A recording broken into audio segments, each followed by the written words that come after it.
This is the Celtic Soul podcast, and you're all very welcome back. In this episode, Erin Boyle goes to Celtic Park and joins with others from the Celtic fan media family at a recent press conference to welcome new Celtic manager Ange Postecoglou, and also pose some questions to him and new CEO Dominic McKay. Thanks to Celtic for the invite, step in the right direction, I think you'll all agree. And thanks to our fellow Celtic fans and Celtic-minded businesses for their continued support. That support enables us to produce free content across all our platforms. We do not have a Patreon, or we do not go behind a paywall, and all our content is free to all. If you would like to sponsor us, please contact us via the website, social media, or by emailing us at info@celticfanzine.com. You can also support us by visiting celticfanzine.com, where you can become a member, subscribe, buy or donate for the price of a pint. Thank you for reading, thank you for watching, and thank you for listening. And we hope you enjoyed this episode of the Celtic Soul podcast. Good afternoon, everybody. Nice to see you all. Very welcome, Celtic Park. And it gives me enormous pleasure to welcome Ange to Celtic Park today. We've been waiting to welcome her here for a little while, the joys of quarantine, and I could not be more thrilled. You may have heard from the feed upstairs a little bit about the process, but it's when we're looking to chat to Ange, looking at his background, looking at his experience, looking at the way that he sets his teams up, it was a fantastic conversation that we had together. So I couldn't be more thrilled that we've secured Ange. You're going to get to hear a lot about him, I'm sure, over the next 15, 20 minutes and in the years ahead. But from a personal point of view, as someone that's spent a lot of time in Australia, a lot of time in Japan, the experience that he has and the warmth of affection that he has over that part of the world is probably shining through. You're probably seeing some of that just now, and that shows you how highly regarded he is internationally. So I'll maybe hand over to Ange, and once again, welcome, Ange. Thank you, and thanks for the warm welcome, everyone. And as I said upstairs, super excited and very humbled to be in this position. Well aware of the size, magnitude, and the traditions of this football club, and my role here is to hopefully create some more special moments and create things that last well beyond my tenure here, so that my time here is remembered and remembered in a special way. So I look forward to what's ahead, and I guess my main task is to make sure that I keep all of you very, very happy over the next period. So I'll be working hard to do that. So thank you very much.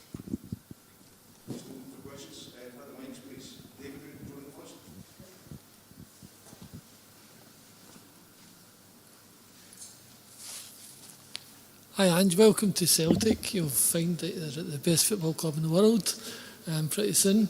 And the people you were speaking to up the stairs, they're not your friends. The people on here are your friends, and there's a lot more of us, and we'll always be with you. But please be straight with us and be honest with us at all times. And we can take defeat. We don't like being cheated, and we don't like being let down the way we have been in the last 12 months, certainly. And there's referees in this country who support one team, compliance officer supports a team, and penalties for one team, 3 retrospective red cards last season. And look at these things. Don't do what Tony Mowbray did and take it on the chin. He did that, and that was an open goal that was exploited, and he didn't last very long. And so please, the Celtic support are with you. And what you said about up the stairs about mixed, it was never mixed about you, Ange. It was never mixed about you. And right away, the Celtic support found out everything they could about you. And I've not met anybody or spoken to anyone who's not 100% behind you, and also Dom. So the very best of luck. It's not really a question, but there you go. I appreciate it. And what I will say is that I will always, always protect the interests of this football club. Always, against anybody. So I can assure you that I won't let anyone take advantage of this football club. My interests lie here, so I will protect it with everything I can. Brilliant, thank you. Can I ask that it's questions, because we're quite tight in time? If we just keep it quite that.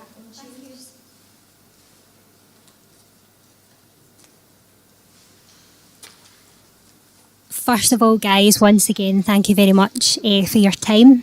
Dominic, this question's first for you. Last season, fans have seen very little accountability and poor, inconsistent communication with the supporters. As a CEO with a background in communications, will engagement with supporters such as this event today continue to be such a high priority after season tickets have been sold? Hi, Erin. Thank you for your question. Hopefully today demonstrates my openness and keenness to engage, and that's going to be a cornerstone of my administration. As a Celtic supporter, I spent my whole life supporting this club and feeling connected, and I want to make sure that the connection that I enjoyed growing up supporting this club continues whilst I've got the huge opportunity to lead it. So absolutely, connectivity between ourselves and the support is utterly vital.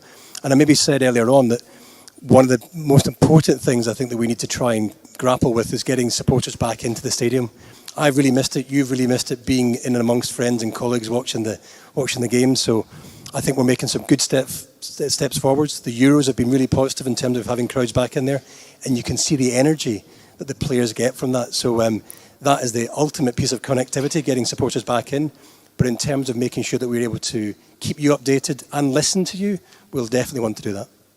Absolutely, thank you. And on that note as well, on behalf of the Kano Foundation, once again, a massive thanks for the season tickets. That is a huge step towards amazing progress, so thank you.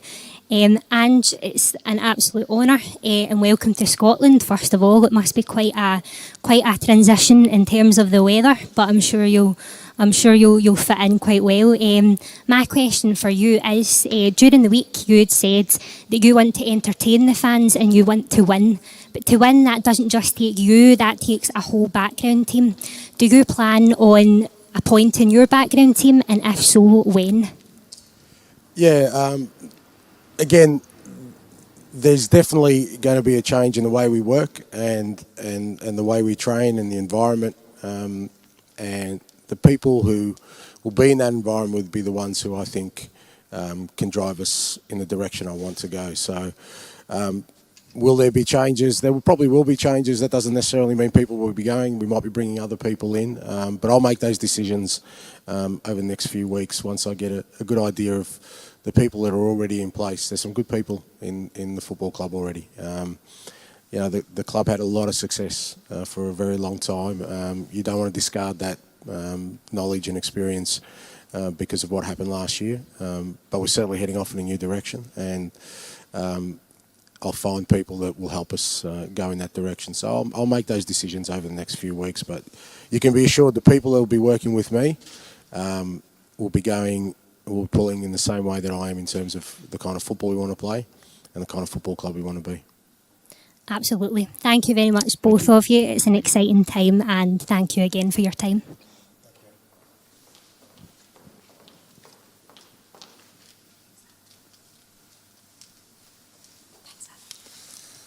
Hi Dom, hi Ange. Aidan Connolly from the 90 Minute Cynic, or the cynic.co.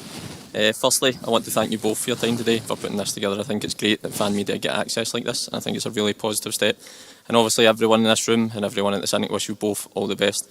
Dom, if I could just ask you a question first, if that's okay. Just want to know how you found the handover process between you and Peter. Obviously you've come in a little bit earlier to start that handover. How involved have you been in the day-to-day over the last few months? And is there any... do we expect any involvement from Peter here on in? Great to have you here. You're very welcome.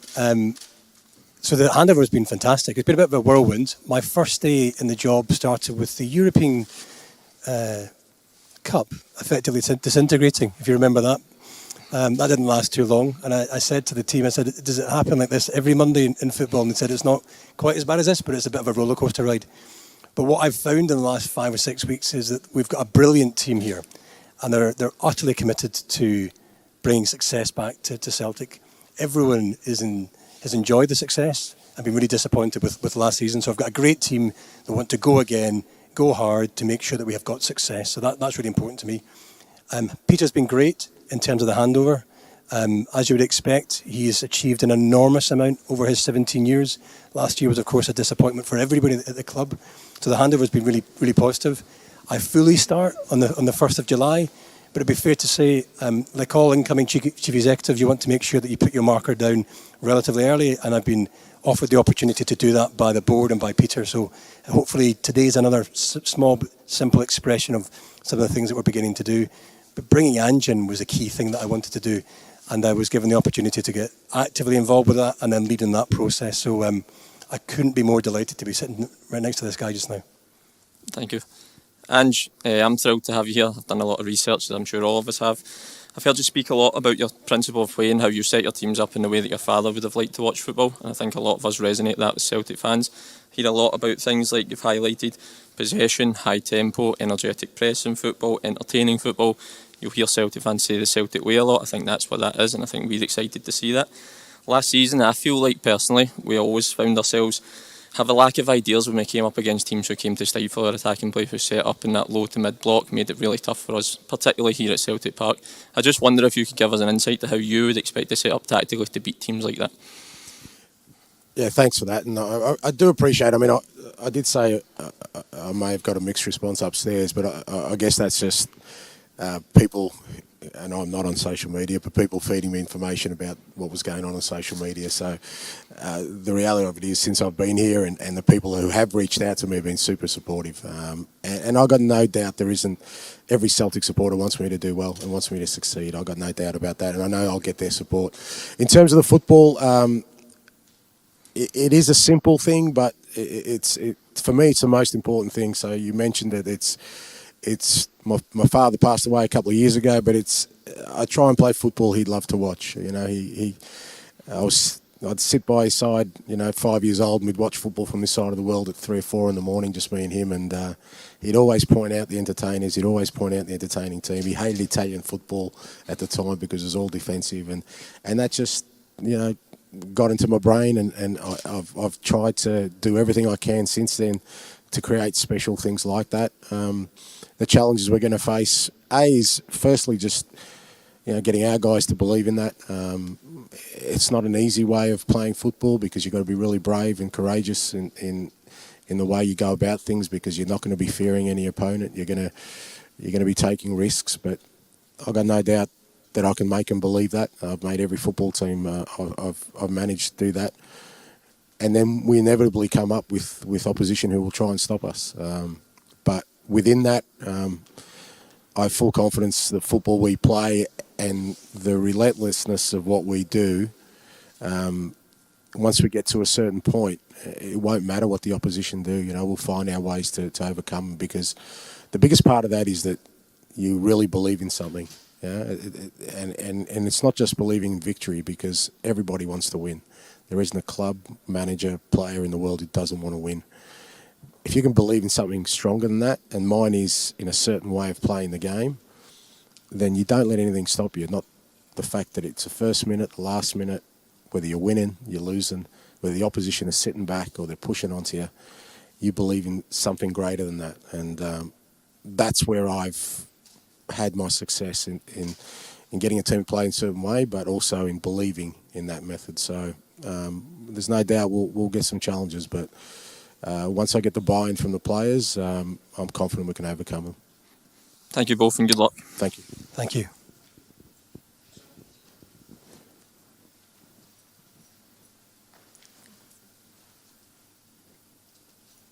Hi both, nice to meet you. It's Natasha Miko from A Celtic State of Mind. Dominic, I'll come to you first. There's been widespread reports of a restructure of the footballing department as a whole at Celtic. And we know that Nick Hammond has resigned, that Peter Lawwell's leaving on the 1st of July. Are the club looking for a director of football, as has been reported, and how are those searches going?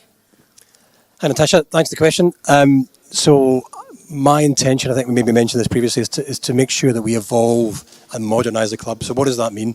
What that means to me is looking at every single part of the club, whether that's football, whether that's business, whether that's engagement, and making sure we are benchmarked. Are we the best we possibly can be? Are we world class in these areas, whatever area that may be? And if we're not, then let's become world class and go on a journey towards that. And if we need to enhance and bring people in, we'll do that. So the football structure, as you mentioned, there is an area which is obviously something I'm very interested in, and I'll look across the whole of that football structure, and I'll engage with Ange on that. One of the great joys of bringing Ange in is his great experience in Japan, great experience in Australia at club level, but also international level. So together, we'll look at that sort of football environment and we'll make the right decisions for the club going forward. There's clearly some roles to fill, but before I trigger any roles, I want to make sure I've got the right long-term structure. And I've spent a lot of time over the last number of weeks speaking to other clubs across Europe, making sure I understand their structures, what's working, whether that be in a recruitment, whether that be in academy, whether that be in the football operation structure. So we're learning, we're looking, and we'll make sure that we make the right decision. But the benefit, I say, of having Ange in here is I'll tap into his experience too. Thanks, Dom. Is Ange helping you with that structure? Is that structure not yet finalised? Is that what you're telling us? Yeah, so again, I don't start until the 1st of July. A bit like Ange, people have been kind enough to give me lots of ideas and feedback. I like to think I will always listen to that, but I've got to make a decision that's right for the football club for the long term.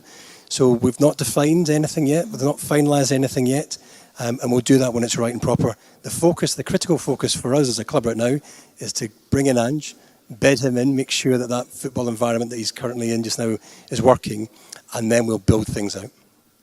Thanks, Dominic. Ange, I'll come to you now with the question. Firstly, welcome to Celtic. It's great to have you here. And as has been touched on, we all give you our full support, and we will for the season. Obviously, you're acutely aware that Champions League qualifiers are just around the corner. And a lot of the fans' concern is that there is a lot of work to be done in such a short period of time. What's your assessment of the amount of work that needs done, and what assurances can you give the fans that we have enough time to do that so we won't be going into these Champions League qualifiers underprepared? You know, I'm just as concerned as everyone else. It's a great challenge for us, no doubt. You know, as I said, we've got some challenges at the moment, particularly with you know, our squad. But we're working hard, and I kind of said upstairs, the way I work is I'm not looking too far ahead. What's most important to me is that the work we do today is the best possible work, and so we can be ready against Midtjylland in the Champions League. I know how important the game is, and I know how anxious the supporters are for us to do well. I know it's important, you know, for the club itself to show that we're heading in a new direction, and I'm well aware of all those things, but I can't control what's going to happen in 4 weeks' time. I can control what happens today and tomorrow and for the next sort of 23-4 days, I think it is, that we've got before that game, and I'll make sure we're as ready as we possibly can be. But there's no doubt everyone in the club is well aware that we need to we do a lot of hard work to get the squad to where we want it to be, and everyone in the club is working hard towards that. You know, what I will assure the supporters that when we come out here for that first game, you know, they'll see a Celtic team that will already have elements of the kind of football I want to play, and more importantly, belief in something that hopefully will make us special come in sort of the years to come. Thanks, Ange. Great to have you here. Thank you.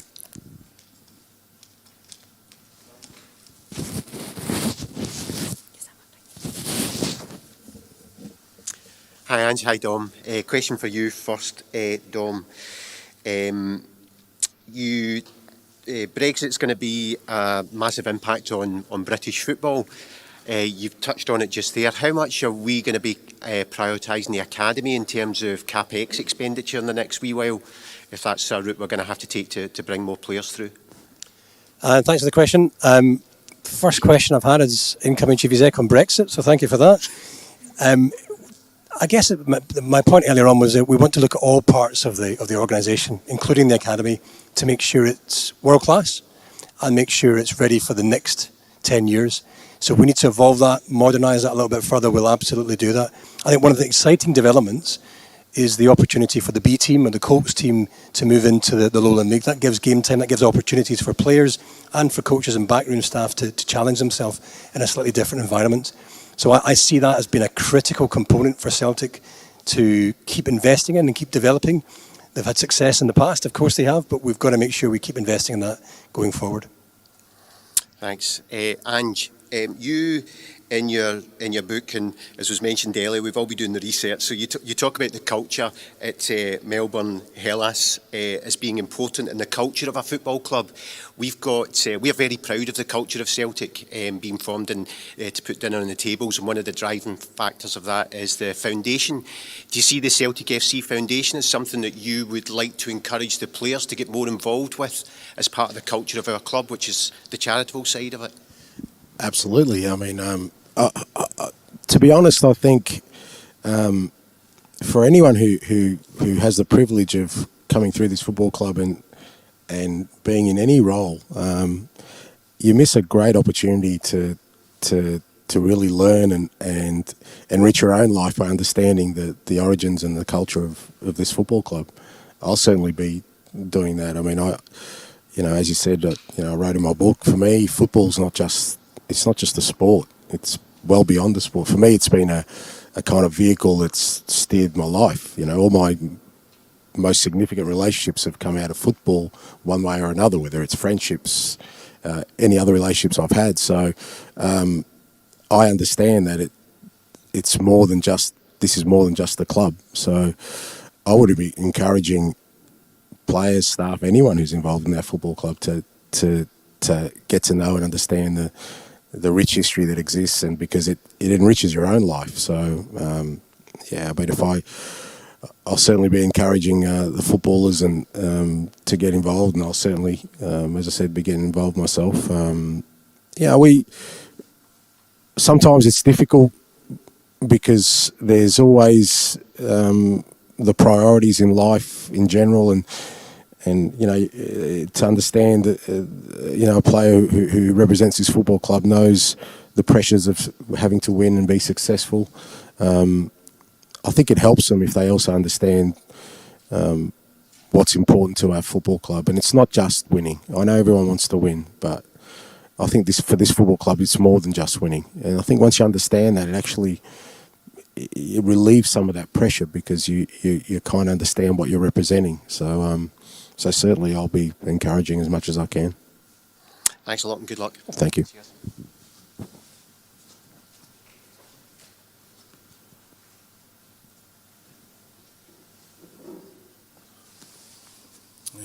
It's Jason for the Homeboys here. Ange, just want to say delighted you're here and buzzing to see you get going. Obviously we've done our research and you come across as a kind of Marcelo Bielsa type, and I just can't wait to see it happen in the flesh.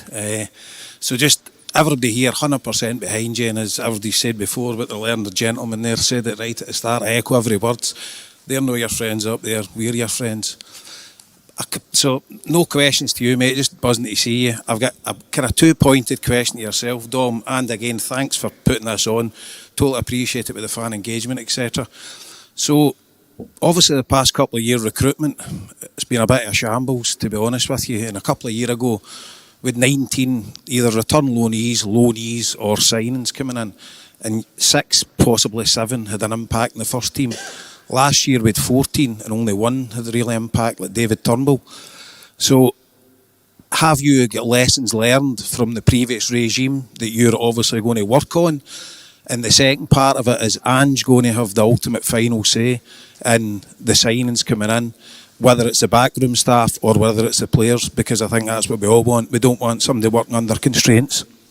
So look, it'd be fair to say that I've received quite a lot of reports on how things have gone over the last number of years. Recruitment's one area, which of course I've seen reports on. And I maybe said earlier on, it's really critical for this club to make sure it's world class and make sure it looks around the world to benchmark itself. And that's what we're going to be doing, whether it's recruitment, whether it's academy, whether that's on business operations, whatever it might be, to make sure we're benchmarking ourselves against the best in class. So we want to definitely evolve that. So the lessons about the past, of course you'll learn from those, but really I want to learn the lessons of other successful and similar sized clubs across the world, and there's good examples of those, be it Seville or Brentford or whatever it might be. So we're looking at all of that just now. Your question about making sure that people with authority make the right decisions, I said to Ange when we first spoke, I said it's in my interest to make, and my interest being everyone's interest, the club's interest, to make sure he's as successful as he possibly can be. So he gets a blank canvas in terms of appointing the people that he needs around him. And that extends to making sure that we together work to get the best possible talent through the academy, the best possible talent in from overseas if that's required, or in from the UK. So that collaboration is going to be absolutely critical. But the manager's the guy that's going to be picking the team and making sure he puts his style on that pitch. So he's pivotal to everything that we do in terms of football recruitment. Thanks very much for that. That's the answer I was looking for. Thank you.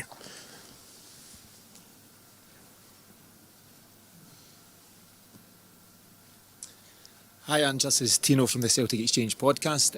Welcome to Glasgow, welcome to Celtic, and we wish you all the best with everything you do here. Tom, welcome to you as well. I know you're more familiar, but welcome and best of luck. Ange, like all the guys in here, we've done a lot of research on your style, your philosophy, your thinking. And what I'd like to know, we've obviously gathered a lot of information, but is there any information or anything that's often misunderstood about you or that people often get wrong about you? It depends. I don't know. It depends who you're listening to, I guess. I mean, the one thing I always fall back on is because, and you'll hear managers kind of talk about their philosophy and the way they want to play. I've always relied on people who watch my teams. That's where you'll get your best information, because it's easy for me to say I want my teams to score goals and I want my teams to play a certain way, but that's where.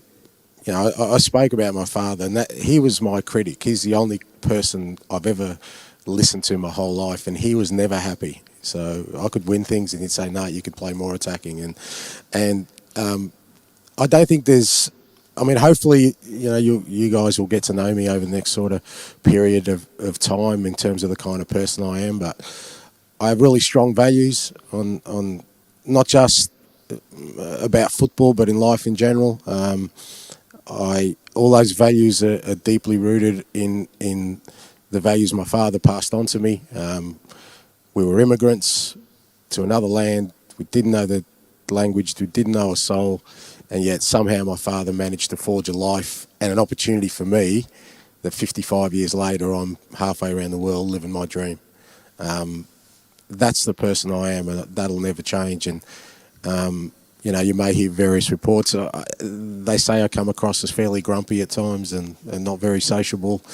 I'll be fair. I'm not the most sociable person. I tend to be pretty quiet, not say too much. But there are some things that will always ring true about me, and that is that there are certain things that I believe in that will never waver.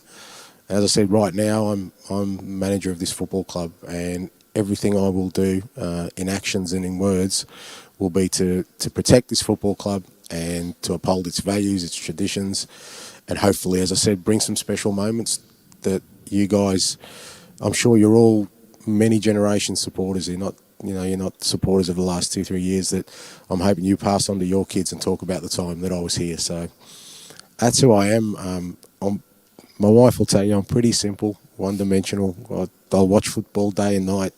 I've got 2 young kids that drive me nuts. So from that point of view, there's nothing too mysterious about me. Yeah, thanks, Ange, and good luck. Thank you, Tom, mate. for yourself, a few of the guys have spoken about recruitment. With Ange's contacts in Australia and Asia, will that be a part of the world that you're tapping into in terms of some of the potential recruits? Definitely. We wanted to leave no stone left unturned in terms of bringing talent into the club or bringing talent to the club. I sort of jokingly said to Ange, I'd love to get the next Nakamura over to Scotland. So, look, I think we've got... You can still get Nakamura, he's playing. He's 43, so, I think, yeah. He's 43. So, look, I think absolutely, why would you not want to tap into that experience? But we've got a wealth of experience across the global sort of Celtic family, whether through our formal scouting network or our informal scouting network. So our challenge, as I said earlier on, is to make sure we bed Ange in, give him the support that he needs and the team needs, and then look to evolve all of our structures. And I guess we will leave no stone left unturned to make sure we've got the best structure, to make sure this team, this club, is a club that we all continue to be greatly proud of. Yeah. Thanks, Dom, and good luck to you both, guys. Thank you.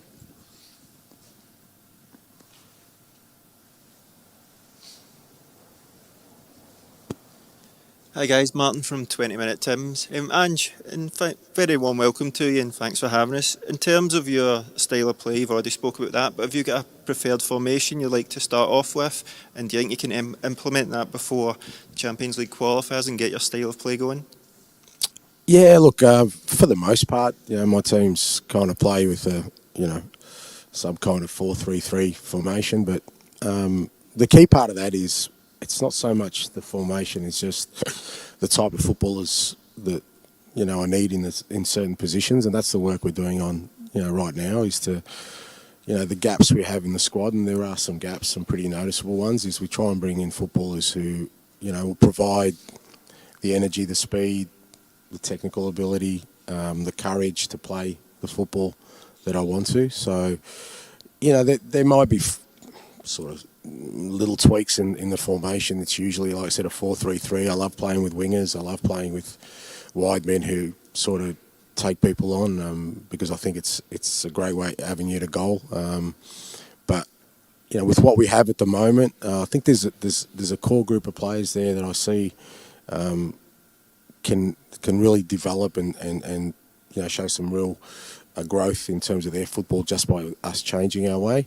But there's certainly some gaps there where I'm going to be trying to bring in a certain type of footballer. And as I said, for me, that involves some speed, some energy, players willing to take some risks. So those kind of things are important. Good, looking forward to it.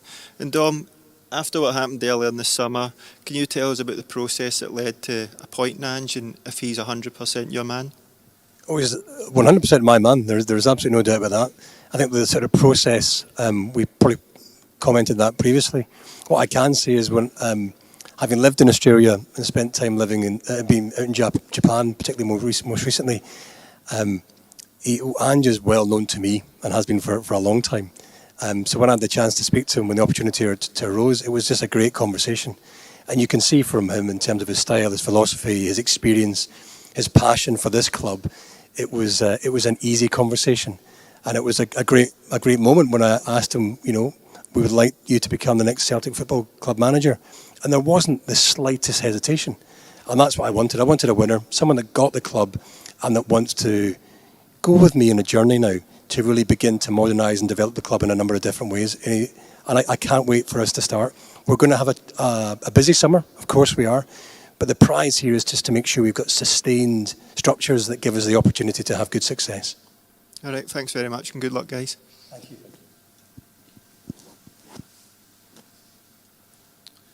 That's Kenny Burns, Celtic Fans TV. Like everyone else, welcome. It's great to see a fresh impetus going into this season.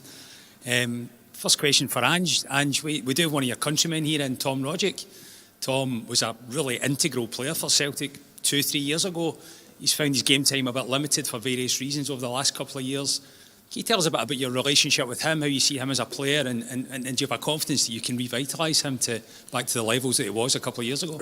Yeah, no, obviously I know Tommy very well, and I had him in the national team when I was national team manager, and extremely talented player. He's one of those players who I think people are happy to pay to watch because he can turn some ordinary moments into something special.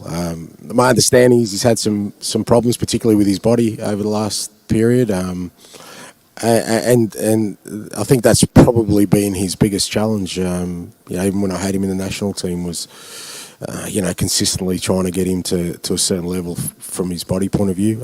I haven't had a good chat to him yet, so I'll certainly be doing that with him and the rest of the players. And does he fit into the style of football I want to play? Absolutely.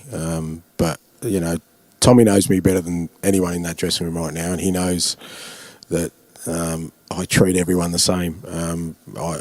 I set us off in a certain direction, and the ones who want to be a part of that are part of that, and the ones who maybe can't be or don't want to be, then will fall by the wayside. But he's certainly someone who I'm looking forward to working with again. I'm hoping we can get him fit and playing the football that I know he's shown here at different times. And I know he can show in my style of football because he's already done it with the national team. Thank you. To Dom, you arrive here whereby we've been in a cycle recently of selling our best players in recent years. And I think to a certain extent the fans accept that within the confines of Scottish football that's something that has to happen. But even within Scotland, some clubs have managed to avoid that recently by courting external investment, considering share issues. Is that something that we as a club, you as a CEO, are going to look to potentially bring in going forward to fund the rebuild and break this cycle that's stunting our growth of selling our best players? Well, I think the key thing for us is to assemble the best possible squad and players and coaching team that we can to bring success. How we go about doing that, there'll be lots of different ways that we could potentially do that. Finance is one element of that. Also, we spoke with Brian earlier on about the importance of investing in the academy. I guess one of the challenges, if I go back to my old experience in rugby, we worked really hard there to grow our revenues. We doubled our revenues actually over a 5-year period. So I think there's huge potential left still in the tank at Celtic to grow our revenues, both domestically and particularly internationally. And having chaired an international league, I'm quite interested to get to know a little bit more about the operations of the SPFL and the SFA and see if they're adding sufficient value into the club. So when we spoke earlier on about looking under various rocks, I'm going to make sure we look under rocks to make sure we've got the right funds, the right investment, the right support to give Ange and ourselves the best chance of that sustained success. Okay, thank you.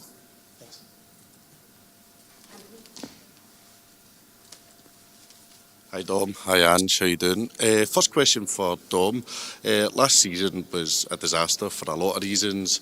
One of the big issues was communication, such as the kind of January review that led to a lot of protests, exclusives being leaked to the Sun newspaper, which is not in common with Celtic. Going forward, how do you make sure the communication coming out of the club is a lot better and a lot more kind of fan-led, essentially? Well, thanks for the question and thanks for coming in today. Today's a good example of that. As maybe mentioned, keen to try and have that engagement on a regular basis. In fact, we've spoken to the broadcasters up first, but then we came straight to see you all before we even go and do the dailies and the Sundays newspapers. And that hopefully gives a bit of an indication of our level of respect for you all. But importantly, this is a club, it's really a big family. And I think the best way for us to make sure that we're all pushing in the same direction is to make sure we know what each other think. So engagement's two-way for me. It can't just be about us saying, it also needs to be about us listening as well. So over the next number of months and years, we want to develop that. What's really interesting is that the media environment that we all operate, that you operate in, is completely changing before our eyes. And I think that's something that clubs like Celtic and other clubs and other sports organisations need to be ready to adapt their plans to change along with that changing environment. I spent a lot of time in North American sport, learning about what happens behind the scenes there. And fan media is a very effective part of sporting franchises. So I think there's some lessons for us to learn from other parts of the world, but I'm keen to make sure that engagement's as meaningful as it possibly can be. Thanks very much and best of luck. Question for Ange. As much as people spoke about a lot of big changes in the club, one of the biggest was our captain has left to join Aberdeen, Scott Brown. He was a massive part of the team and the squad and the club as a whole for 14 years. In terms of yourself, do you plan on bringing in a captain, or is the current captain in this squad, and what would you look for in a captain? Yeah, as you say, Scott has had an unbelievable career, and my understanding, I had an external view, but being in the club now, just what a massive influence he was, both on and off the park. A tremendous person and character, and always looked after the interests of the football club. So, but I guess everyone's journey comes to some sort of end, and he's looking at the next chapter of his career.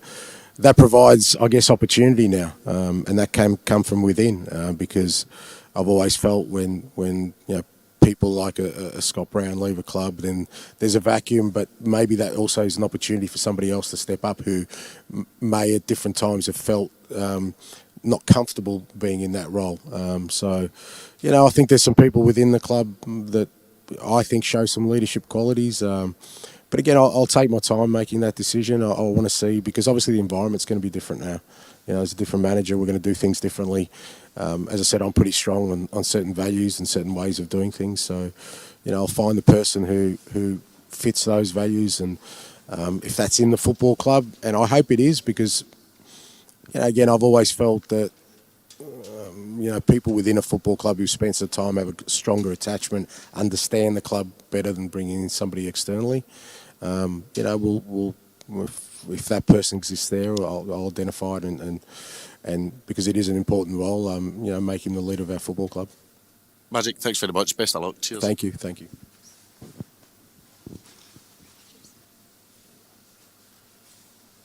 Hi guys, James Forrest, the Celtic blog.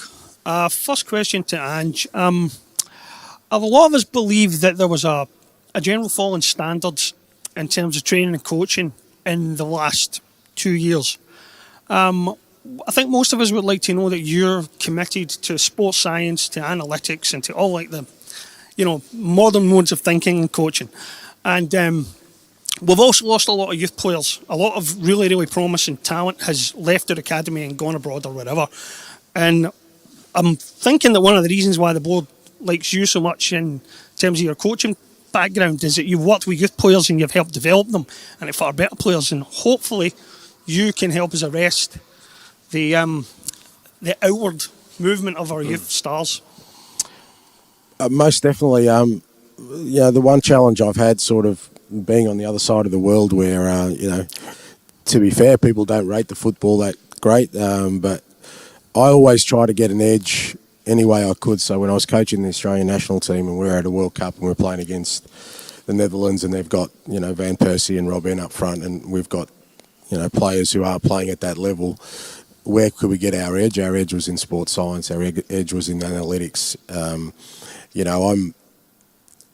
And it's not my domain, it's not my expertise. I struggle with Zoom. That's as bad as I get. So I came through an education system with a pen and paper. But I've been smart enough along the way to know that if I get the best people around me in those areas, it definitely gives you an edge. And it's where sport's going in general. I think it's where life's going in general. That's going to be a massive part. So when sort of people talk to me about the staff changes and they tend to focus on the coaching aspect, which I understand, but the coaching aspect I'm totally comfortable with. I've been doing it for 25 years. I know that space. For me, I want to look at the other areas of the club in terms of the football department, those areas that you've mentioned, and make sure we're absolutely best practice. That's where I want us to have an edge over everyone else, because if you have even a 1% advantage over your opponent before the game starts because of your preparation, the information you're given, the way you've prepared your players, then it gives you a better chance of success. So it's definitely going to be a huge part of what I'm trying to build in the club. And in terms of young players, I've already said that I just think it's so important that, one, we were able to identify the best young talent, two, to give them the opportunity, and three, to keep them at our football club. It's the best possible story if you can grab a kid off the terrace who's 8 or 9 years old with a Celtic scarf and see him run out here as a senior player one day, because that means everybody in that stadium knows his journey. So it's a massive part of, again, what I'll be focusing on. Thank you very much, mate. Thank you. Dom, hi, how are you doing? You're coming into a club right now that needs an enormous rebuild structurally. And it's really interesting hearing you talk today about a clean slate, as it were. It's obvious that some of the ideas that were being put in place no longer are, and there's a lot of change going on behind the scenes. Celtic isn't the only organisation you'll be involved with that needs reformed. Now, you've dealt with the SFA in terms of Hampden, and when there was discussion about moving international fixtures and cup finals to Murrayfield. So you know that the SFA is an anarchic and, frankly, not fit for purpose organisation. A lot of us think that Celtic have missed several opportunities to reform the way the SFA works and the way it works for Scottish football. Namely, financial fair play regulations fitting proper persons, the way clubs are financed and how the SFA reviews that, refereeing. There are a lot of areas in which the SFA needs a good clear out. A lot of us feel the opportunities have been missed. How engaged are you going to be, and can you give us some commitments in those areas and others? It's a big question. Thank you for it. So my background most recently has been involved with running a governing body, a big governing body, and transforming it, going on a real journey with it in terms of professionalising it and perhaps making it less archaic. And I've also the great joy of being a director and chairman of a league, a cross-border international league, and sitting on the board of a number of other organisations that are involved with high performance sport. So I think I've got a good understanding of the challenges that any governing body might face or any league might face. So hopefully my experience in that regard can be put to good use to make sure that we evolve and support the evolving elements of football in Scotland. My real focus is Celtic. My sole focus is making sure this club is putting a smile on everybody's face again. Agreed. And we do that in a great way. But to do that, we're going to need to have a bit more influence in shaping some of the other parts of the football environment. So we're really interested in that. But what I would say is that the welcome that I've had here from the Celtic family, the welcome that I've had from other clubs has been really positive, because I think they perhaps see me as someone that's coming with a different perspective and a keenness to try and affect some change. So step by step, let's focus on making sure Celtic's as strong as it can be, but at the same time, as Ange mentioned earlier on, we'll back Celtic as hard as we possibly can. Thank you very much.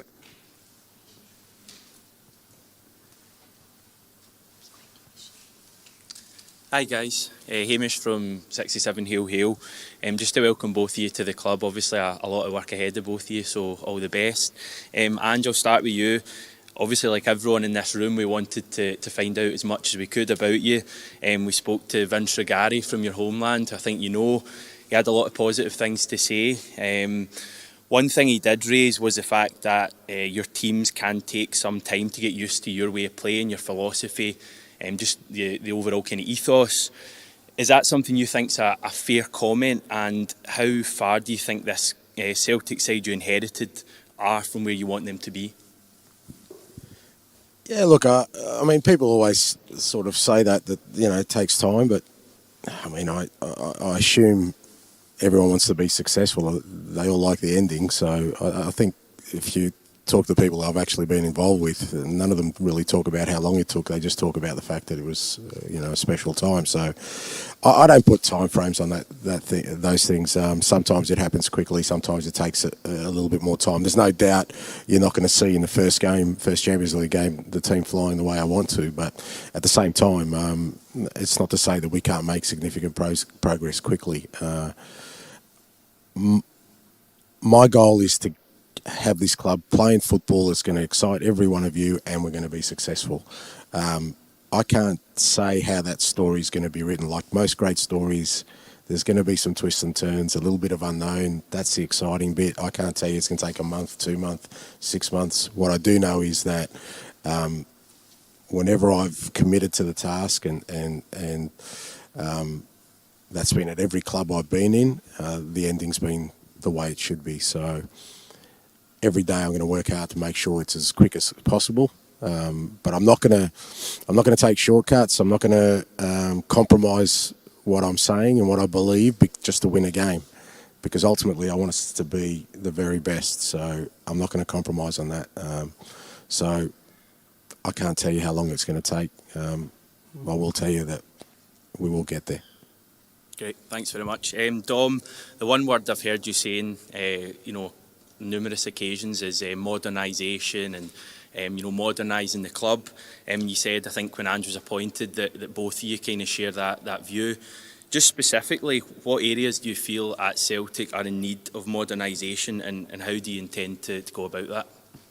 Thanks, Hamish. I think every element of the club needs to make sure it remains as professional, as slick, and as world-class as it should be. We operate in a high-performance environment.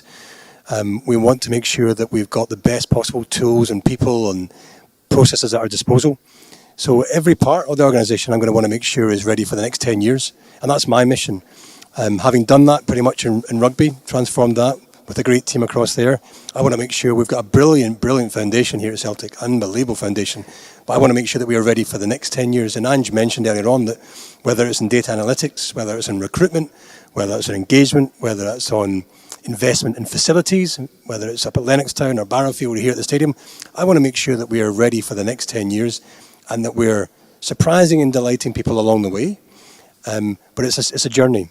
To Ange's point about the business and the overall club responsibility, we can't take shortcuts.